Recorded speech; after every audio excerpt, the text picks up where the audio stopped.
आज हम आपके लिए एक थ्योरम लेके आए हैं मिनोस्किस इनइक्वालिटीज। मिनोस्किस इनइक्वालिटी पर हमने पहले भी वीडियो बनाए हैं, लेकिन इसका दूसरा मेथड हम लोग इस थ्योरम में बात करने वाले हैं। तो इसका स्टेटमेंट और प्रूफ पहले जो थ्योरम हम लोग कराए हैं उससे थोड़ा चेंजेस रहता है और अक्सर एग्ज़ाम में इसी मेथड से पूछे जाते हैं। 100% चांसेस है इस ईयर इस सेमेस्टर में इसके आने के, इसलिए हमने इस पर इस न्यू वीडियो बनाए हैं। तो चलिए देखते हैं इसका स्टेटमेंट कि लेट 1 इज़ लेस देन और equal p is less than infinity. हम लेट करके चलेंगे कि जो p का रेंज है वो 1 से कहाँ तक है, इन्फिनिटी तक है। और जो फंक्शन हम लोग राइट करने जा रहे हैं कि f और g वो बिलोंग करता है to the power p mu को, और साथ ही f प्लस b भी बिलोंग करता है to the power p mu को। तो हमें प्रूफ करना रहता है इसका normal form f plus G P is less than function of p and function g of p। इन दोनों को हमें ये दिखाना रहता है इसका नॉर्मल फॉर्म क्या होता है, इसके इक्वल होता है। या इसी को हम इस प्रकार से भी राइट कर सकते हैं कि integral over x mod f plus ji to the power p D mu, और इसका होल पावर रहता है 1/q less than or equal होगा इसके फंक्शन दोनों के लिए f और g के लिए कि over integral x mod f to the power p D mu over 1/p, and इसके लिए फिर over integral x mod g to the power p D mu 1/p। तो हमें इस थ्योरम में इतना या फिर यहीं तक प्रूफ करना रहता है। एग्ज़ाम में यदि यहाँ तक प्रूफ करने को लिए बोला जाएगा तो यहीं तक करना रहता है, क्योंकि स्टेटमेंट भी दे दिया रहता है कई बार, तो हमें प्रूफ करना रहता है। और यदि हम इसके सीधा स्टेटमेंट को राइट करेंगे या ये बोल देगा कि स्टेट एंड प्रूव मिनोस्किस इनइक्वालिटी, तब इसको पूरा लिखेंगे। अब हम देखते हैं इसका प्रूफ। तो let 1 is less than or equal p is less than infinity means जो क्या है कि 1 इज लेस देन होगा p और p इक्वल होगा 1 and p is less than infinity. इसके लिए p का रेंज 1 से इंफिनिटी तक रहता है। हम इसको इस प्रकार से राइट कर सकते हैं। एंड ये कि जो p equal 1 and p equal infinity, तो हमें दो केस लेके चलना रहता है, p जब 1 पर इक्वल होगा और p जब इंफिनिटी पर इक्वल होगा। तब फंक्शन को हम लोग नॉर्मल फॉर्म में इस प्रकार से लिखेंगे कि mod f less than or equal normal form infinity and function g के लिए less than or equal normal form g infinity. तो हम इसे इस प्रकार से रख देंगे। अब mod f plus g belongs to the power p mu implies that mod f plus g less than or equal, इस दोनों मॉड को हम क्या कर देंगे, अलग अलग कर देंगे। तो मॉड f हो जाएगा ये, और ये मॉड g। अब हम यहाँ राइट किए हैं कि फंक्शन f और फंक्शन g के लिए इसका मॉड इसके इक्वल होता है, इसलिए इसकी जगह में इतना लिख देंगे और इसकी जगह में इतना, means norm f infinity and norm g infinity. तब हमें कुछ अज्यूम करना रहता है कि assume that 1 is less then p is less than infinity and 1 is less then q is less than infinity. तो हम p और q के लिए इसका रेंज इस प्रकार से डिफाइन करेंगे कि 1 और इंफिनिटी के लिए p का रेंज 1 और इंफिनिटी होगा और q के लिए 1 और इंफिनिटी होगा। तो दोनों के लिए p और q के लिए उनका रेंज मान सकते हैं 1 और इंफिनिटी के बीच होता है। और साथ ही 1/p प्लस 1/q का जो वैल्यू होता है वो 1 के इक्वल होता है, क्योंकि इसे हम लोग पहले से भी डिफाइन कर चुके हैं। Since L to the power p mu is a linear space, इस प्रकार हम लोग क्या कह सकते हैं कि जो ये सेट हैं वो क्या होगा, लीनियर स्पेस होगा। तब हमें प्राप्त होता है कि जो एफ जी है बिलोंग करता है to the power 1 mu, implies that f plus G भी बिलोंग करेगा to the power p mu को। यदि ये लीनियर स्पेस प्राप्त होता है तो ये इसमें बिलोंग करता है। देन वी हैव, अब क्या करेंगे, इसका इंटीग्रल फॉर्म हम लोग राइट करेंगे, क्योंकि हमें प्राप्त क्या करना रहता है, इंटीग्रल के फॉर्म में। तो ये हो जाएगा integral over integral X mod F plus G power P and D mu is less than over integral X mod F plus ji to the power P minus 1 और f1। मीन्स ये है कि इसको यदि हम इस प्रकार से राइट करते हैं तो ये फंक्शन के लिए यदि ये दोनों में से 1 और ये 1 होता है, ये होता है कि जैसे कि a to the power m plus 1 है और a टू दी पावर 1 है, तो ये दोनों क्या हो जाएगा, सॉरी 1 m माइनस रहेगा, तो ये दोनों कैंसिल हो जाते हैं to the power m minus 1 and plus 1 से, इसलिए हम इसको इस प्रकार से राइट कर सकते हैं। साथ ही ये किसके लिए हो गया, f के लिए हो गया और g के लिए भी होगा ऐसी, तो ये over integral X mod F plus G whole power रहता है p minus 1 and g to the power 1 D mu.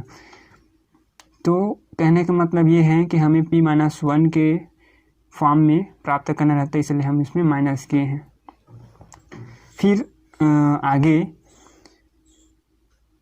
क्या होता है कि p minus 1 Q D mu का वैल्यू इसके इक्वल होता है।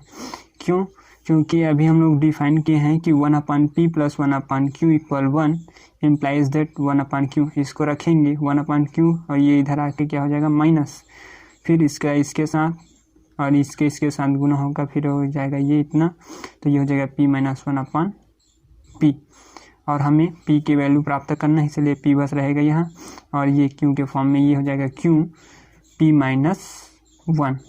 तब हम राइट कर सकते हैं कि p माइनस 1q इक्वल क्या रख देंगे p। तब ये हम इस प्रकार से इसको राइट किए हैं।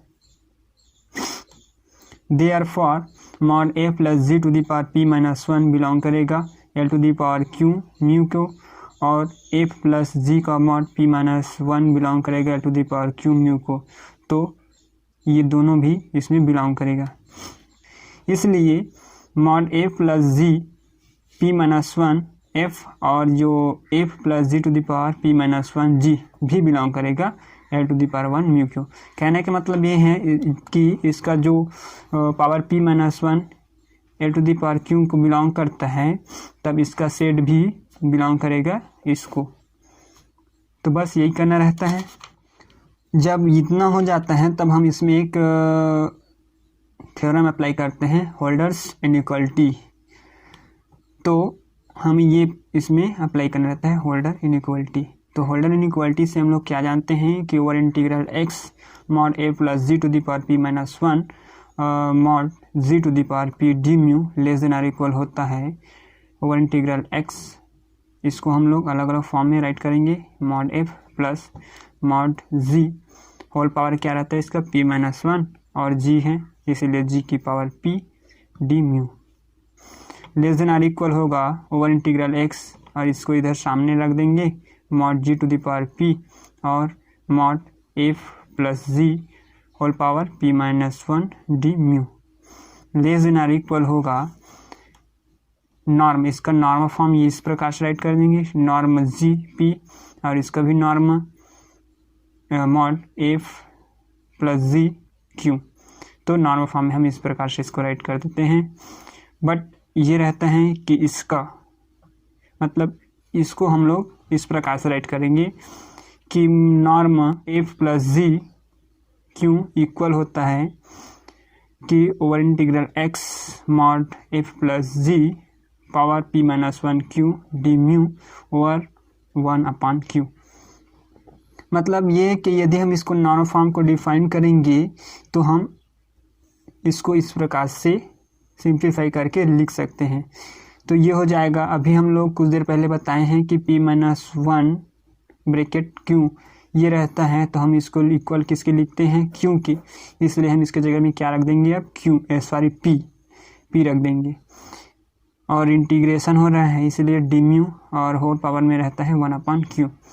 तो इसे हम लोग इस पावर को इसके बाहर कर देंगे, तो ये हो जाएगा over integral x F plus G D mu और ये पावर हो जाएगा p/q।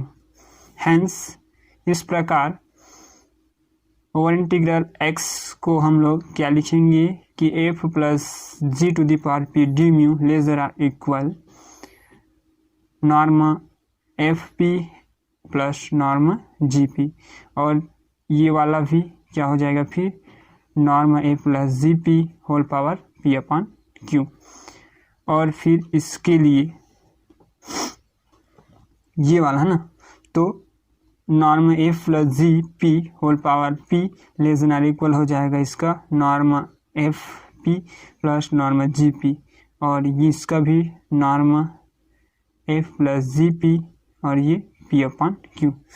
तो इस प्रकार से हम इसे डिफाइन कर देंगे, इसका नॉर्म फॉर्म डालेंगे, इसलिए तो ओवर इंटीग्रल ले रहे हैं, उसको इस प्रकार से राइट कर देंगे। Norm F plus G P is a non zero finite. अब हम ये मान रहे हैं कि ये क्या है, फाइनाइट है। तब then dividing both side by norm F plus G P power of P upon Q, तो हम उस इक्वेशन के दोनों ओर इसको डिवाइड कर देंगे। तो ये हो जाएगा norm F plus G P whole power P upon Q is less than or equal norm F P plus norm G P, इसलिए norm F plus G P is less than norm P plus norm G और ये P. तब यदि हम इसको zero और infinity के equal लेते हैं, क्योंकि केस हम लोग का क्या था, one is less then P is less then infinity. तब हम इसे लिख सकते हैं कि norm A plus G P is equal zero and norm A plus G P equal infinity. तो फंक्शन भी क्या हो जाएगा इसके लिए इन्फिनिटी के इक्वल, तो norm F P equal infinity और norm G P equal infinity. और साथ ही फिर ये हमें प्रूफ हो जाता है कि norm F plus G P is less than function of P norm और जी के लिए भी ये, तो इसका नॉर्मल फॉर्म ये भी क्या हो जाता है इसके इक्वल। Then proof this theorem and complete.